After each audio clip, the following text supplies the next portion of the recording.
Bom, gente, então, como eu falei, é uma apresentação sobre a doutrina sobre Deus. E uma pequena introdução sobre o assunto, que durante toda a história sempre houve pensamentos e conceitos a respeito da divindade ou daquilo que está além da nossa compreensão ou conhecimento imediatos. Devido a isso, a nossa mente sempre procurou criar teorias sobre o que não podemos ver, mas podemos sentir.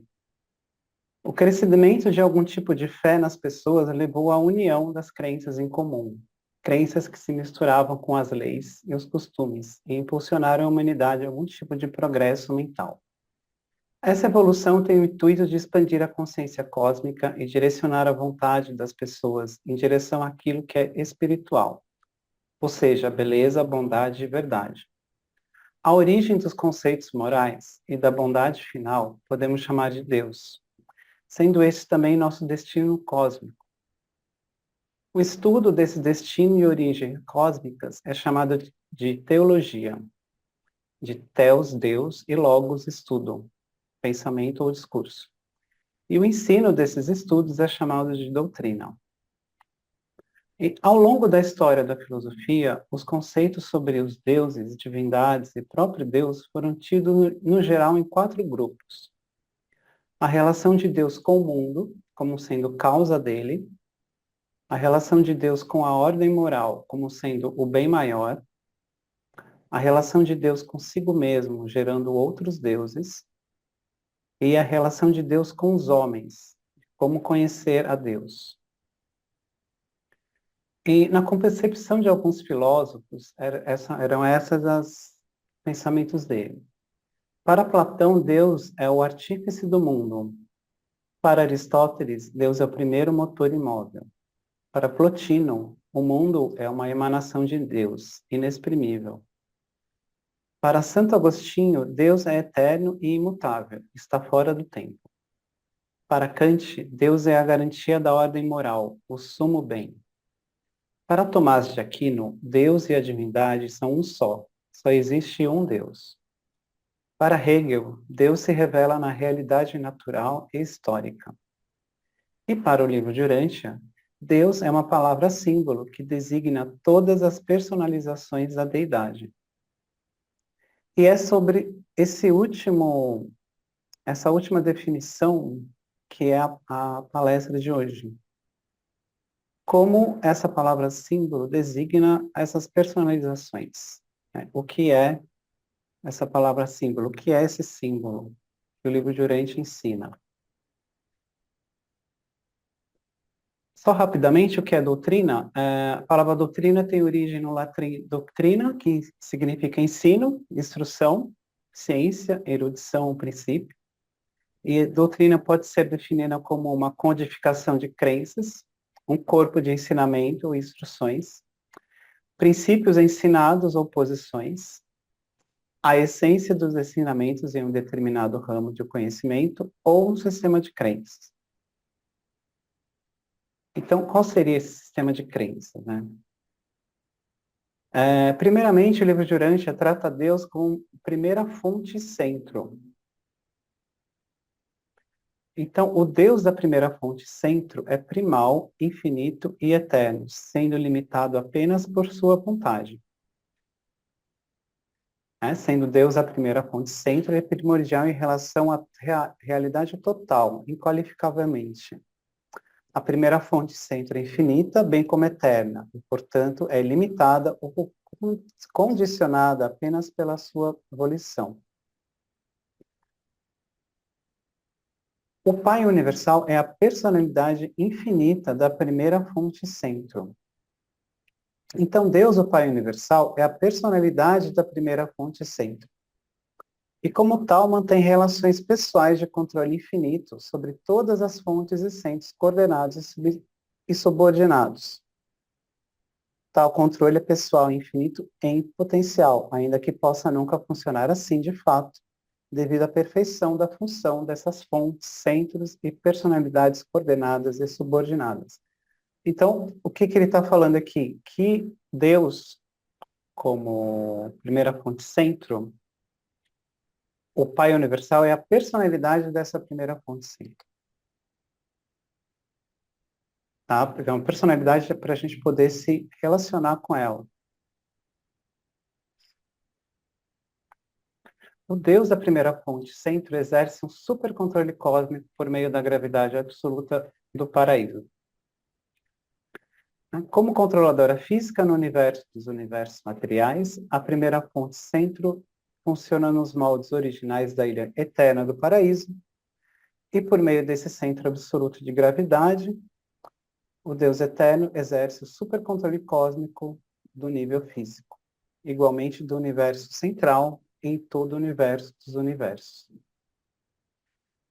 Então ele está falando assim, que Deus, como primeira fonte centro, ele também exerce um supercontrole cósmico por meio da gravidade. E que, mesmo com todas as muitas relações que Deus tem com o universo, isso não exclui o contato direto com suas criaturas e universos em geral. Que por meio da presença do seu espírito fragmentado, o Pai Criador mantém um contato direto com seus filhos criaturas e com seus universos criados. A primeira fonte centro transcende toda e qualquer matéria, mente ou espírito. E esse conceito de indivisibilidade, associado ao conceito de unidade, resulta nessa transcendência da primeira fonte centro, tanto do tempo quanto do espaço, feita pela ultimidade da deidade. Portanto, nem o espaço nem o tempo podem ser absolutos nem infinitos. A primeira fonte centro é a infinitude que transcende, de modo inqualificável, toda mente, matéria e espírito. Então, Deus, como primeira fonte centro, transcende qualquer coisa, qualquer matéria, qualquer mente, espírito, porque Ele é a infinitude, Ele é a origem, né? Ele é o indivisível e a associação ao mesmo tempo. E o potencial divino nunca é diminuído pela sua doação ilimitada aos universos dos universos. E que a cada criação de cada universo novo exige um novo ajuste de gravidade.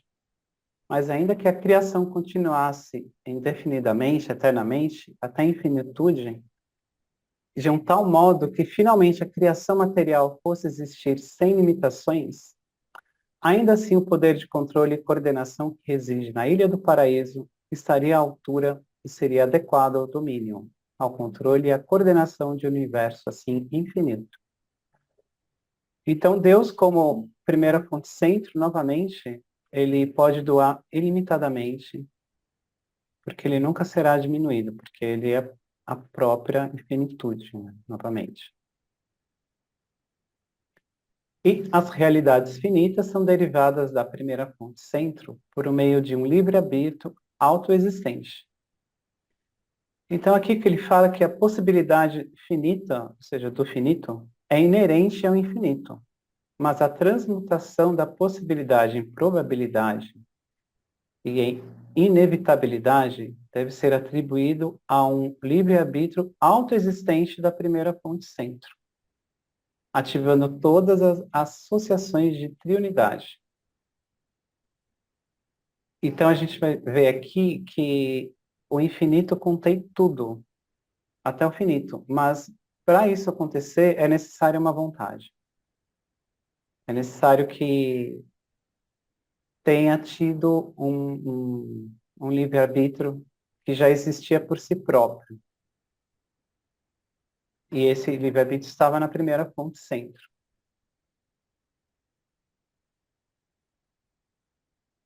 E Deus como eu sou.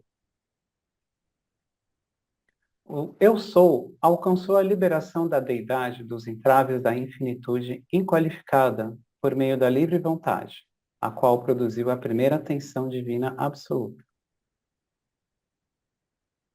Então, tendo em conta o modo como uma criatura a tempo especial perceberia a origem e diferenciação da realidade, o eterno e infinito eu sou realizou a liberação da deidade dos entraves que aprendiam a infinitude inqualificável por intermédio do exercício do livre-arbítrio. inerente e eterno. E essa separação da infinitude inqualificável produziu a primeira tensão, divindade absoluta. Então, né, pensando o Deus como um eu sou, ele só consegue se liberar dessa infinitude inqualificável através, de novo, do livre-arbítrio. Aí criou a primeira tensão, que foi o Filho e a Ilha do Paraíso, e aí, né, o Espírito Infinito e tal. O retrato da origem da realidade exige um momento de primeira expressão da vontade. Então, ao proceder a uma descrição cronológica das origens da realidade, primeiro é preciso admitir um instante teórico postulado como sendo a primeira expressão volicional e a primeira reação de repercussão dentro do eu sou. E, novamente, é uma expressão da vontade. Então, mesmo dentro do eu sou, da primeira ponte centro, existia uma vontade ali autoexistente. E o eu sou alcança sua personalidade, tornando-se o Pai eterno do Filho original e da fonte eterna do paraíso. Nessa transação original, o teórico, né, enfatizando que é um teórico, o teórico eu sou alcançou a realização da personalidade ao converter-se no Pai eterno do Filho original, tornando-se simultaneamente a fonte eterna da Ilha do Paraíso.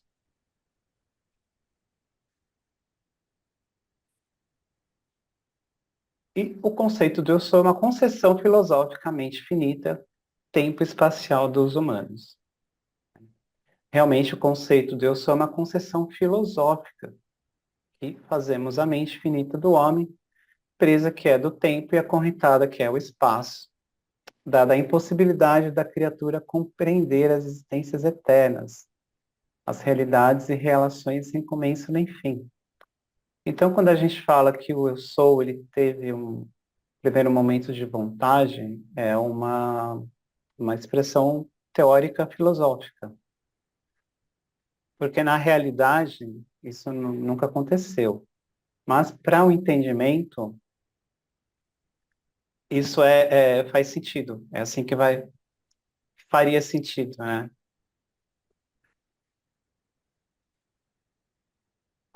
A causa absoluta reside no Pai universal funcionando como eu sou.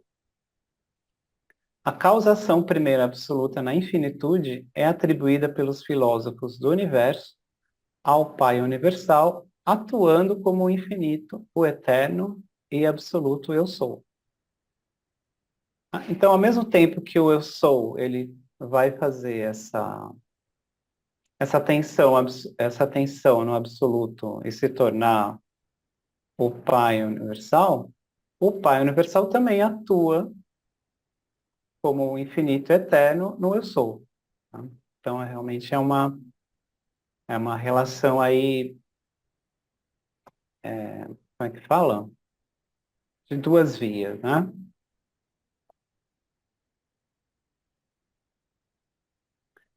O conceito do eu sou conota numa infinitude inqualificada, a fonte de toda a realidade. Aqui ele fala que o eu sou o infinito, ele também é a infinitude, e de um ponto de vista sequencial no tempo, toda a realidade tem origem no infinito eu sou, cuja existência solitária na eternidade, na passada infinita, deve ser um postulado filosófico primeiro da criatura finita. Né? O conceito de eu sou ele denota uma infinitude inqualificável, a realidade indiferenciada de tudo que poderia ser e uma eternidade infinita. Mas ele não conota uma coisa que acontece, ele conota só uma coisa que é uma teoria. Porque o eu sou, enquanto você pensa o eu sou como eu sou, ele ainda não é nada. Ainda não criou nada. Só vai criar quando tiver aquela vontade da primeira fonte, né, do pai, e aí vai criar a atenção do filho e tal. Né? O conceito existencial do eu sou é sem qualificação, exceto de que o eu sou é. Né?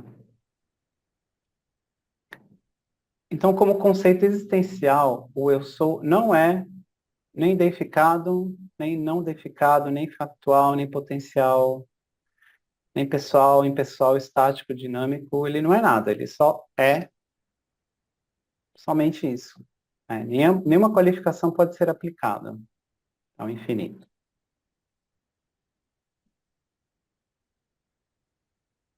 E o conceito do eu sou funciona no passado eterno, um momento anterior à diferenciação de toda a realidade. Então é isso que eles estão falando aí a todo momento, dessa situação primordial da pré-realidade, da eternidade, que pode ser pensada como algo assim. Em algum momento infinitamente distante, hipotético, na eternidade passada, o eu sou pode ser concebido como coisa, tanto quanto como não coisa, como causa, tanto quanto efeito, volição como resposta. Nesse momento hipotético da eternidade, não há diferenciação em toda a infinitude. Imagina que eu estava pensando em como passar um exemplo disso. É como se num desenho existe um ponto de fuga, né? É como se o eu sou fosse o ponto de fuga. Então, para qualquer lugar que ele olha, só existe linhas, assim, porque ele é o que origina tudo, né? O ponto de fuga. Então, não existe a realidade ali, não existe nada desenhado, só existem as linhas, só existe uma possibilidade, uma eternidade, só existe um papel em branco, sabe? Ainda não existe nada. O solitário eu sou se transforma em um conceito temporal trino e mais tarde século. Então, aí, mediante essas metamorfoses internas, o eu sou, que não é o pai ainda, né? Teoricamente, passa a estabelecer a base para uma autorrelação cétope. O conceito filosófico no tempo do eu sou solitário e o conceito transitório do eu sou como trino, eles podem ser agora ampliados para abranger um eu sou como cétope. Porque aí, como você tem esse eu sou como trino, aí você já tem as relações, né, que deram origem aos sete superuniversos, sete espíritos mestres, né? Aí você tem pai, filho e espírito, você começa a ter as relações, né, cétuplas. E quais são essas relações cétuplas? A natureza cétupla do eu sou é demonstrada pelos sete absolutos da infinitude, que é o Pai universal, o controlador universal, segunda fonte centro, o criador universal, terceira fonte centro, sustentador infinito, a ilha do paraíso, o potencial infinito absoluto da deidade, a capacidade infinita, o eu absoluto incalificável, e o uno universal da infinitude, que é o absoluto universal. Então, aí, a partir daquela vontade, da primeira fonte, foi trino, agora é cétulo. Aí ele já consegue fazer a realidade. Que aí você já tem quem sustenta, você já tem o potencial, você já tem a capacidade, você já tem quem controla, quem cria, você já tem tudo. O eu sou transcende todo o tempo, passado, presente, futuro. Aí nos níveis do infinito e absoluto, o momento presente contém tudo do passado, bem como do futuro. Eu sou significa também eu fui e eu serei. E isso representa o nosso melhor conceito de eternidade e do eterno. O eu sou existe antes de todos os existenciais e depois de todos os experienciais. O eu sou, na análise final, deve existir antes de existenciais e após experienciais. Porque se ele é tudo, ele é infinito, ele é eterno, a gente vai continuamente buscar por isso, infinitamente. Agora, Deus como Pai. Alguém quer falar alguma coisa? Eu sei que eu estou falando sem parar. Deixa eu beber uma água aqui. Marcos, nós poderíamos dar um sobrenome para eu, ou eu sou como eu sou tudo,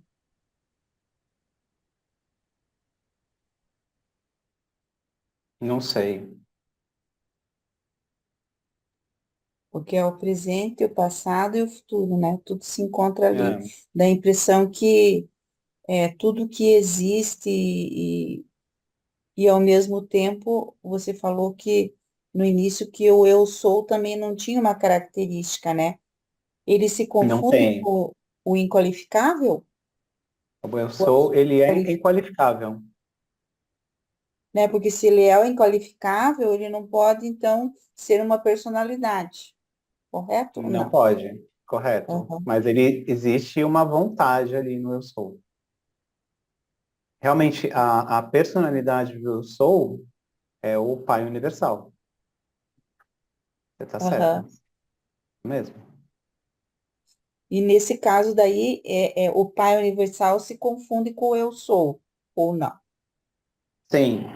Depois que o Pai Universal ele é manifestado, vamos dizer, ele começa a fazer as suas transações com o eu sou também. Uhum. Sim. Ok, obrigada.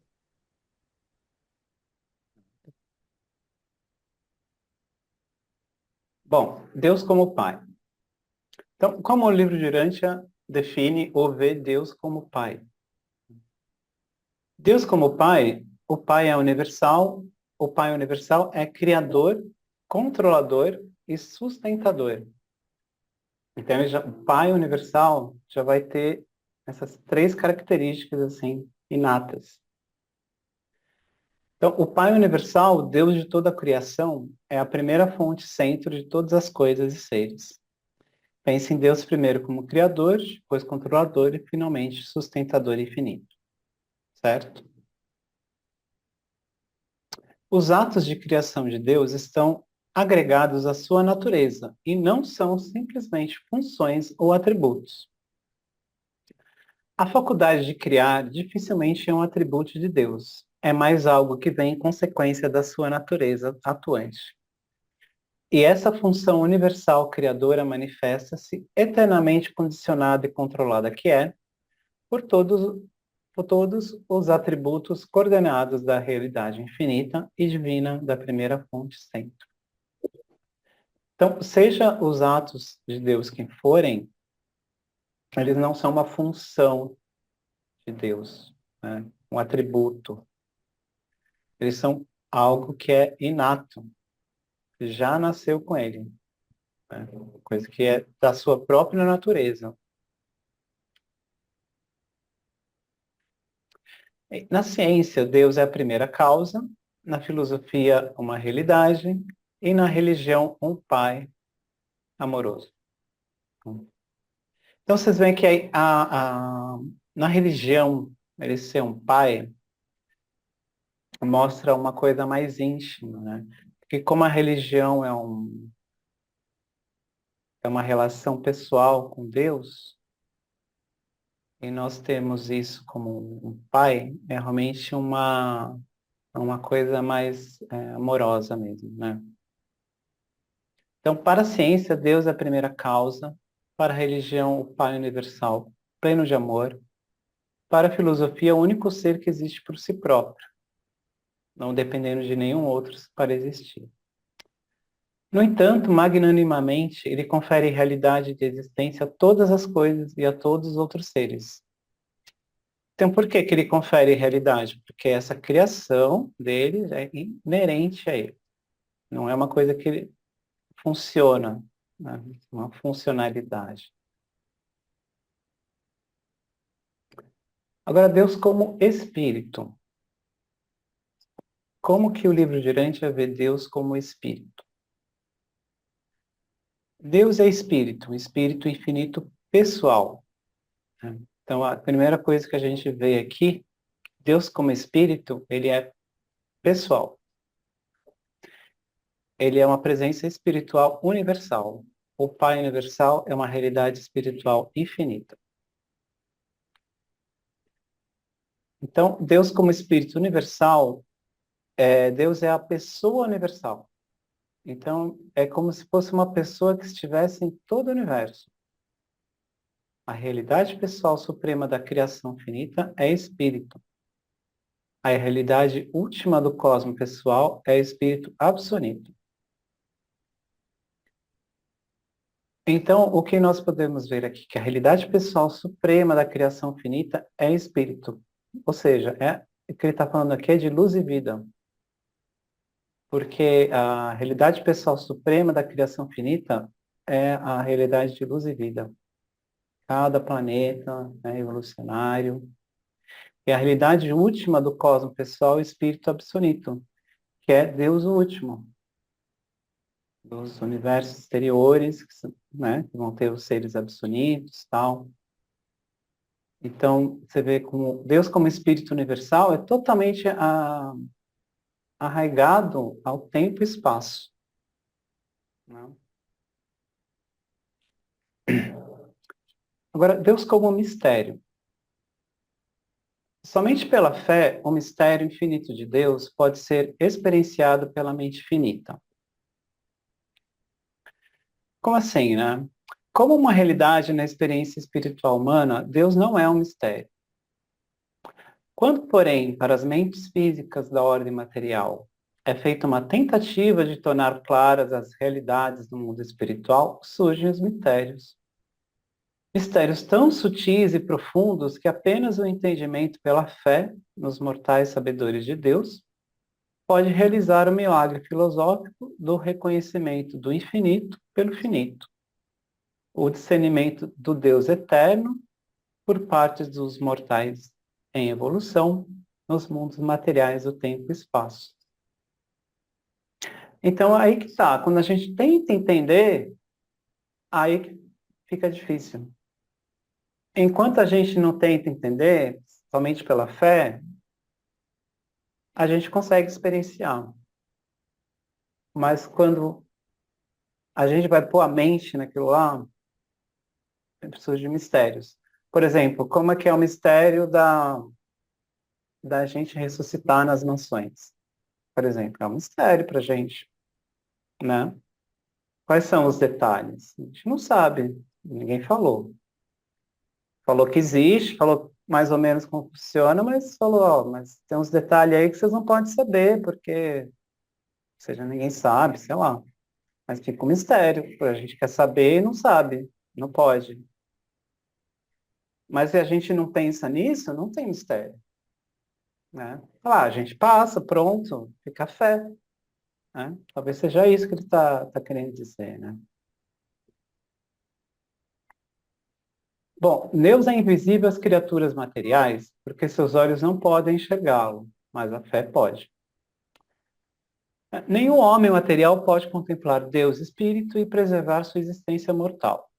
É impossível aos grupos mais baixos de seres espirituais e a qualquer ordem de personalidades materiais aproximarem-se da glória e do brilho espiritual da presença da personalidade divina.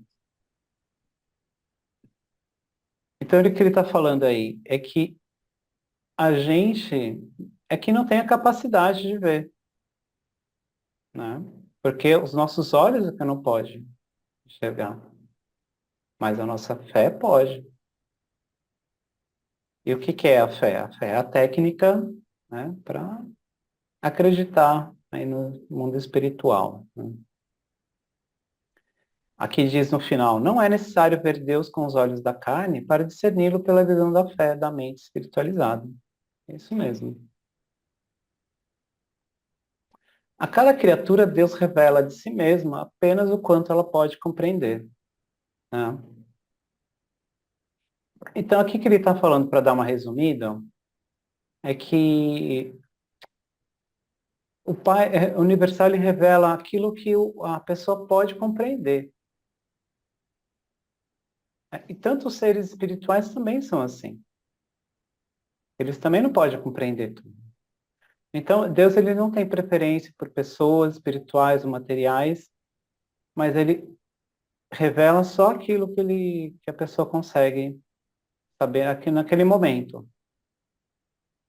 E quanto mais a pessoa cresce, mais ela consegue saber. Aqui diz no final, ó, a divina presença da qual qualquer filho do universo desfruta em qualquer momento é limitada apenas pela capacidade que tal criatura tem de receber e discernir as realidades espirituais. Então, Deus como mistério, ele é, ele é limitado pela nossa mesma capacidade.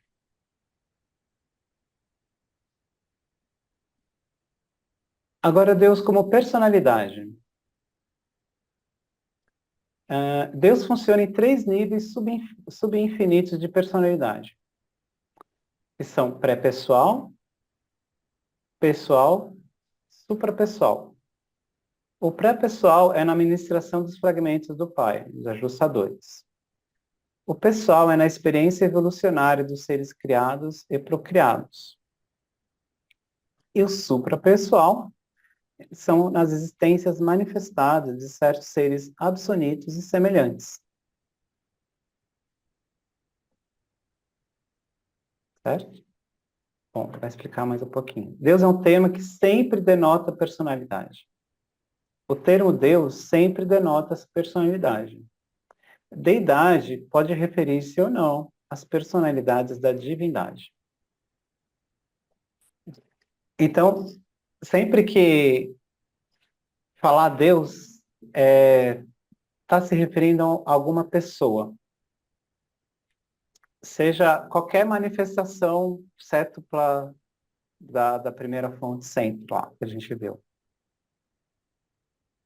Então, o Espírito Supremo é Deus, sabe? Micael é Deus. Se você quiser forçar a barra, até os arcanjos são Deus, sabe? Os serafins. Mas assim, mas deidade pode não ser Deus. Por exemplo, o absoluto da deidade não é Deus. Né? Ele é uma manifestação, né? Cétuplo, mas ele não é pessoal. Ele está ali para, né, para deixar, para equilibrar o universo ali. Certo? Deus que é uma palavra que designa todas as relações pessoais da deidade. Então, aqui está aquele termo do começo. Deus é uma palavra símbolo que designa as personalizações da deidade. Então, Deus é um termo que requer uma definição diferente para cada nível pessoal de função da deidade. E deve ainda futuramente ser redefinido dentro de cada um desses níveis, pois esse termo pode ser usado para designar as personalizações diversas, coordenadas e subordinadas da deidade, como, por exemplo, os filhos criadores do paraíso. Tá? Então, aquilo que eu estava falando no começo. Para cada coisa, a gente vai falar que é Deus. Se a gente não sabe o nome certo, né? Falar, é Deus. Que nem quando apareceu o anjo para alguém, ele acha que é Deus, né? Também, normal, né? Deus é personalidade. Então, sem Deus, e não fora pela sua excelsa pessoa central, não haveria nenhuma personalidade em todo o vasto universo dos universos. Deus é personalidade. Mas a personalidade é Deus? A personalidade é doada por Deus. Deus é o doador de toda a personalidade. As personalidades podem vir a ser, né, evoluir tal, assim, evoluir não, né, mas tem lá uma junção com a mente, se tornarem divinas também. Né? Olha, outra apresentação. O conceito da personalidade de Deus é medido pela maturidade religiosa. Então, a verdade e a maturidade de qualquer religião é diretamente proporcional ao conceito que faz a personalidade infinita de Deus e a compreensão que tem da unidade absoluta de Deus. A ideia de uma deidade pessoal transforma-se, portanto, na medida da maturidade religiosa, desde que a religião tenha antes formulado o conceito da unidade de Deus. Então, o que ele está falando aqui é que quanto mais uma religião tem uma ideia de uma deidade pessoal e universal e infinita, mais ela tem uma maturidade religiosa, né? O conceito de uma unidade. E é isso que torna esse conceito, né, referente aí a medido pela maturidade religiosa. Porque se você tem uma religião que você acha que Deus está centrado numa ilha ou num totem, não tem problema nenhum. Mas isso mostra que a sua religião não está madura, né? Pode amadurecer aí. É isso aí que ele está falando. A experiência religiosa implica na personalidade de Deus, mas somente a revelação é válida. A ideia da personalidade aplicada ao Pai Universal é um conceito ampliado e mais verdadeiro de Deus que chegou à humanidade, sobretudo por meio da revelação. A razão, a sabedoria e a experiência, todas inferem e indicam a personalidade de Deus. No entanto, não a tornam atestada. Mas o que torna atestada, então, a personalidade de Deus? Alguém que venha, o Filho de Deus, o paraíso, o príncipe, Adão e Eva, qualquer um que venha e revele isso, né? Que dê o exemplo, que mostre, ó, eu sou, né, de lá, tá aqui a prova, eu brilho no escuro, né? Sei lá, eu consigo voar, sei lá, no morro, né? Então, se essas provas que existem, né, físicas, os seres intermediários, por exemplo, um governo mundial, todas essas coisas que acontecem em planetas normais, atestam essa personalidade de Deus, né, o Pai Universal. Porque o que eles falam? Que Deus é o Pai de todos, somos todos irmãos. Essa é a maior revelação, né? Como a gente viu no outro slide, que pode ter. Então, isso torna atestado. Quando vem alguém e fala, a razão, sabedoria e experiência, elas tornam isso válido, sem problema. Mas o que atesta mesmo, é isso que ele está falando. Alguém vem e fala, é verdade, né? É isso que eu entendi, pelo menos. Bom. A infinitude de Deus não deveria encobrir sua personalidade. Não permitais que a magnitude e a infinitude de Deus obscureçam ou eclipsem a vossa visão da personalidade dele. O Pai Universal é o auge da personalidade divina. Ele é a origem e o destino da personalidade em toda a criação. Deus é tanto infinito quanto pessoal. Ele é uma personalidade infinita. Então, mesmo ele sendo uma personalidade infinita, ele é pessoal também. Então, a gente consegue se relacionar com ele. Como ele é a origem e destino da personalidade, então, uma hora a gente vai encontrar, né? A infinitude disso não deveria encobrir essa personalidade, não deveria encobrir esse relacionamento, né? Enquanto Deus deve ser mais do que personalidade, ele não pode ser nada menos. Então, Deus é muito mais que uma personalidade, do modo como ela é entendida, né? E ele é mais ainda do que qualquer conceito possível de uma super personalidade. Então, mais aí um atestado, né? O conceito da personalidade favorece a amizade, a qual não existe entre coisas não pessoais.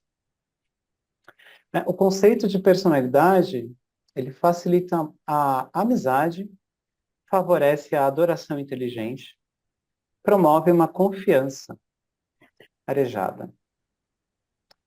As interações podem dar-se entre coisas não pessoais, mas não a amizade. A relação de amizade entre pai e filho, tanto quanto entre Deus e homem, não pode ser desfrutada a menos que amam sejam pessoas. Então, mais aí uma coisa que só se tem com as personalidades, né? A amizade. Verdade e beleza podem existir sem a personalidade, mas a bondade e o amor são associados somente com pessoas. O conceito da verdade poderia ser certamente mantido à parte da personalidade. O conceito da beleza pode existir sem a personalidade, mas o conceito da bondade só é compreensível em relação à personalidade. Somente uma pessoa pode amar e ser amada. Então, novamente, se nós podemos amar Deus e Ele pode nos amar, com certeza Ele é uma pessoa.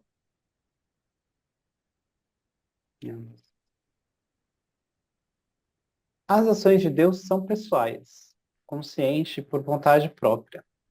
Ele não é um escravo à sua própria perfeição e infinitude.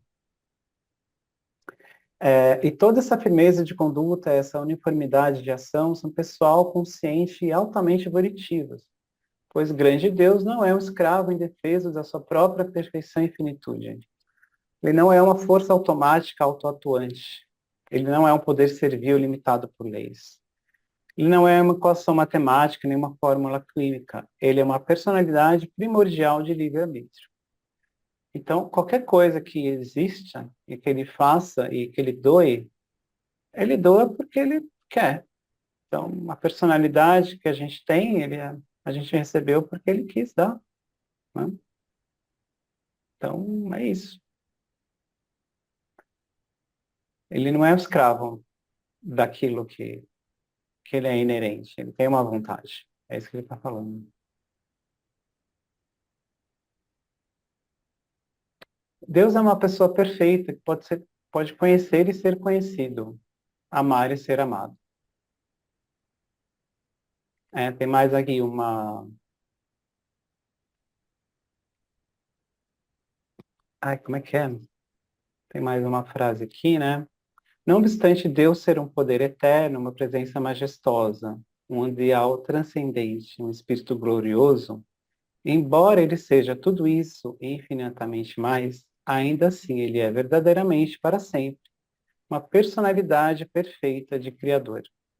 Então ele está repetindo o que ele falou nos outros slides, né? Está reforçando essa informação. Através da técnica de trinitarização, o pai despoja-se a si mesmo de uma personalidade inqualificável, tornando-se, sim, o pai amoroso de todas as suas crianças no universo. Então, o que ele está falando aqui da técnica de trinitarização é da técnica da Trindade, né? Da criação dos universos, da criação do tempo, espaço. E assim ele torna-se pai de todas as crianças do universo.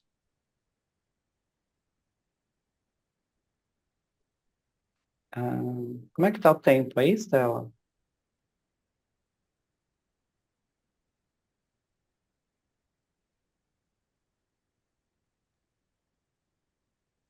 Stella? São quase Oi, 9. não consegui abrir o microfone. É 9 horas ainda? Tá bom. Tem tempo. Isso. Tá ótimo, só para saber.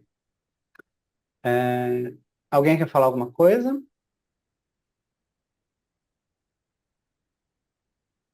Não? Vamos uma água. A Dani levantou a mão. Pode falar.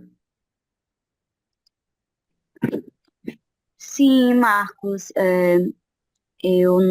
eu ainda não tinha chegado a considerar, apesar de ter ouvido várias vezes, é, da questão de que Deus tem uma personalidade e tudo, considerar ele como uma pessoa. E até no início da reunião eu estava falando, coincidentemente, sobre essa questão de adorar e amar a Deus, Cristo.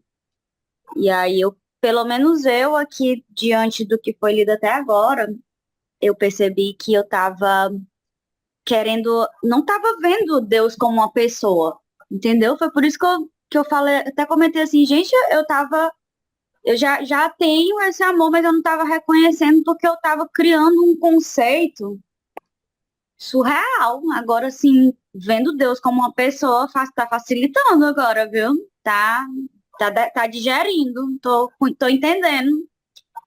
Botei os pés no Ai, que chão bom. agora. Que bom, que bom.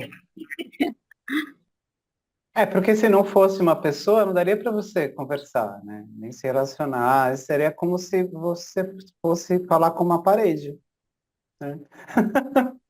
E até também eu fiquei pensando como isso já afetou até o modo como eu comecei a ver como eu me relaciono com as outras pessoas, comigo mesma, entendeu? Nem eu tô me tratando como pessoa, gente.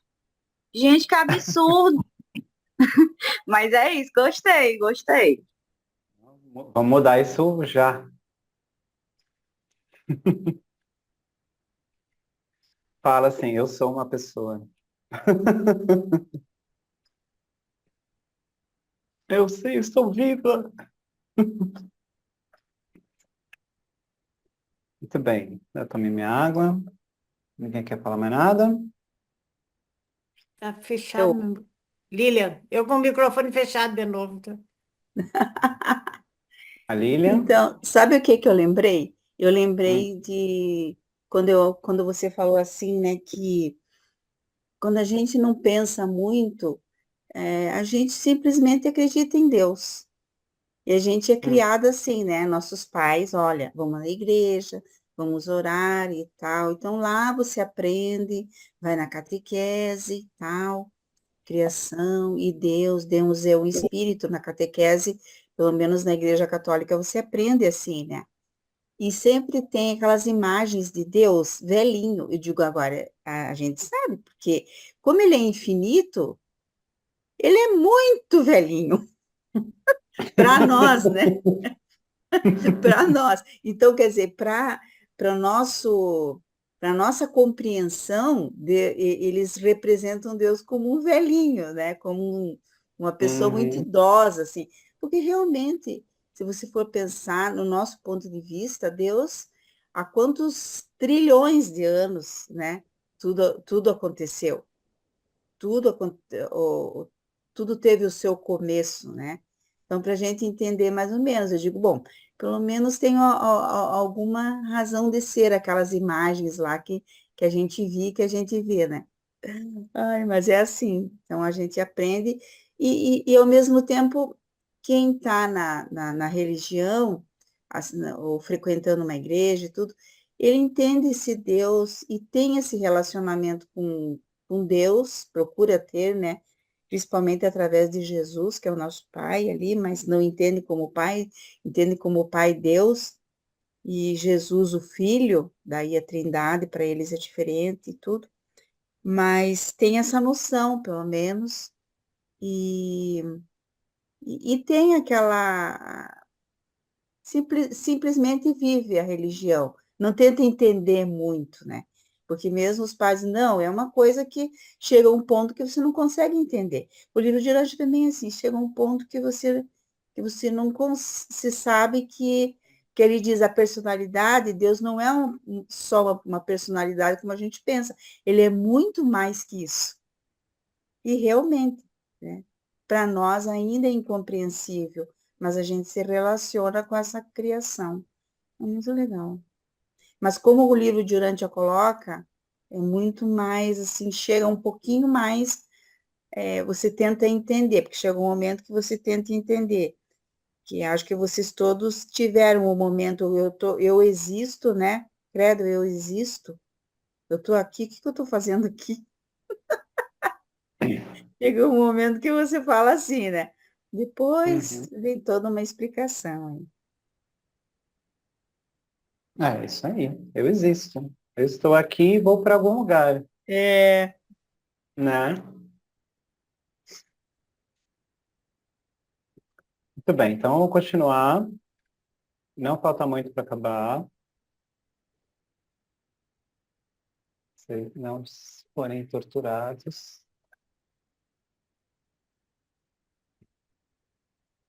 Aê.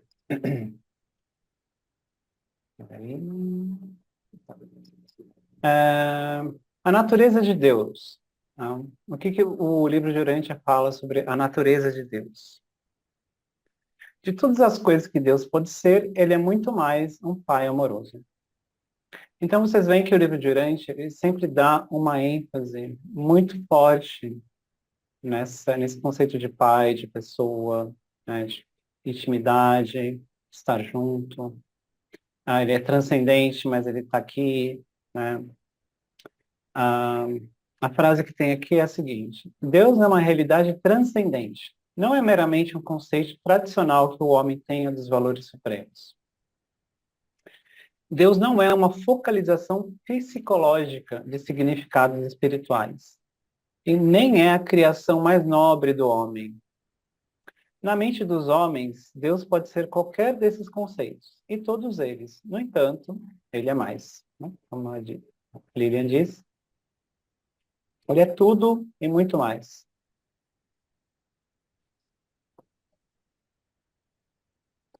Deus não é homem nem máquina. Para todas as inteligências criadas, Deus é uma personalidade. E para o universo dos universos, ele é a primeira fonte e centro da realidade eterna. Deus não se assemelha ao homem nem à máquina. O primeiro Pai é Espírito universal, eterna verdade, realidade finita e personalidade paterna. A infinitude de Deus. Apesar da eternidade e infinitude de Deus, sua vontade é absoluta. O Pai é infinito e eterno, mas negar a possibilidade da sua autolimitação volitiva equivaleria a negar o próprio conceito de absoluteza à sua vontade. É meio difícil de entender isso aqui, né? Mas a gente vai entrar no mistério. Se a gente começar a tentar entender, a gente vai entrar lá naquele mistério, né? É porque, assim, se o Pai é infinito e eterno, como que ele é autolimitado, né? Se ele se autolimita, como que ele é infinito e eterno? Se o universo acaba no lugar, isso é o Pai é infinito? Mas a sua vontade é que é infinita. Talvez seja alguma coisa assim. Né? O que é infinito em Deus? O espaço é infinito? Não é, né? Mas o que é absoluto e é infinito é a sua vontade, que eles estão falando aqui. E pela sua vontade, ele pode se autolimitar. Ele falar, não, quero só doar o ajustador do pensamento, o resto vai ficar com o filho, você pega aqui, você faz isso, você... Sabe? Vou criar os arquitetos mestres para fazer e cria tudo perfeito. Sabe? Ele não precisa fazer tudo, né? Ele poderia muito bem fazer tudo, mas a partir do momento que ele fez ele virou trino, aí ele virou sétuplo, aí não tem mais como ele ficar mais sozinho, ele não está mais sozinho. Não tem mais só a vontade dele. Tem a vontade do filho, tem a vontade do espírito, tem a vontade de todo mundo que ele criou.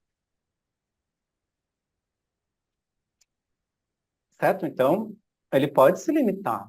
Ele pode continuar infinito e falar, você faz isso aqui. Né? É isso que ele está falando aqui. Apesar dele ser eterno, sua vontade é absoluta. Ele faz o que ele quiser. Se ele quiser se autolimitar, ele se autolimita. Né?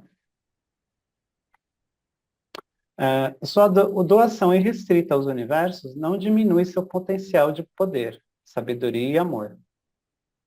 As sucessivas doações de si próprio aos universos, como vieram a ser efetuadas, não reduzem de nenhum modo o potencial de poder ou a reserva de sabedoria.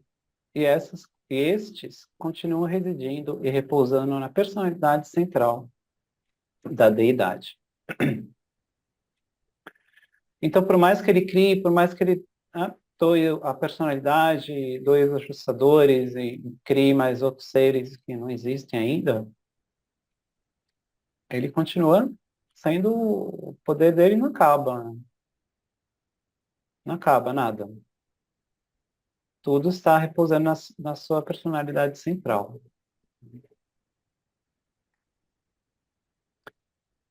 E não importa o quanto se saiba de Deus Pai, sempre ficaremos espantados com o conceito do eu sou.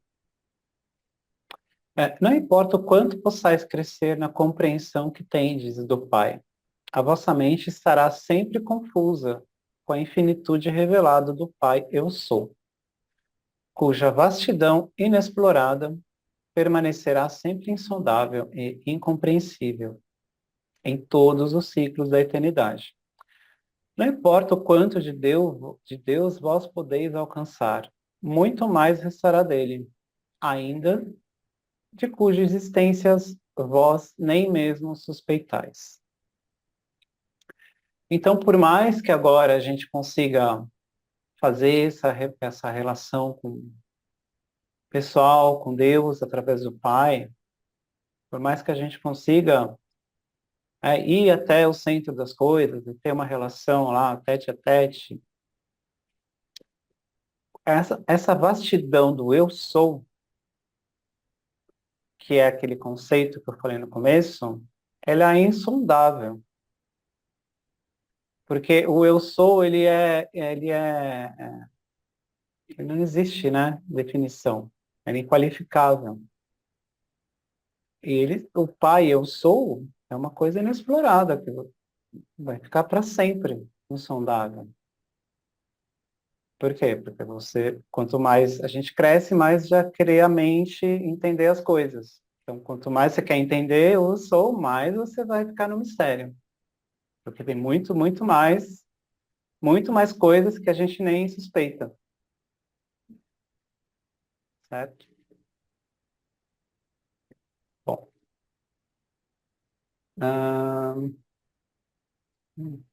A nossa falta de habilidade em compreender a infinitude de Deus não nos impede em o apreciarmos em níveis finitos. Essa incapacidade de alcançar a Deus em um sentido final não deveria de nenhum modo desencorajar as criaturas do universo.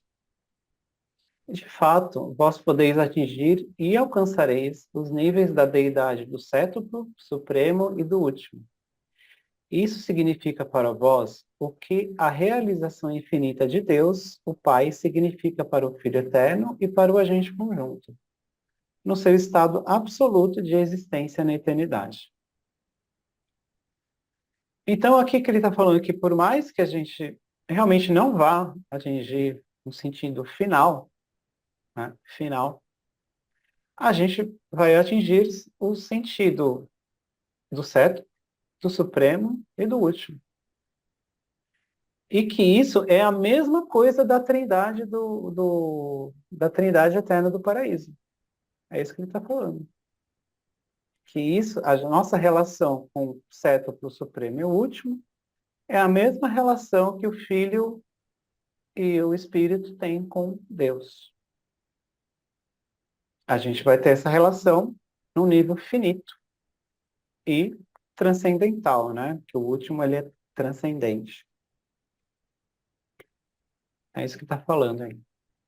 É mais uma promessa isso do que um fato, né?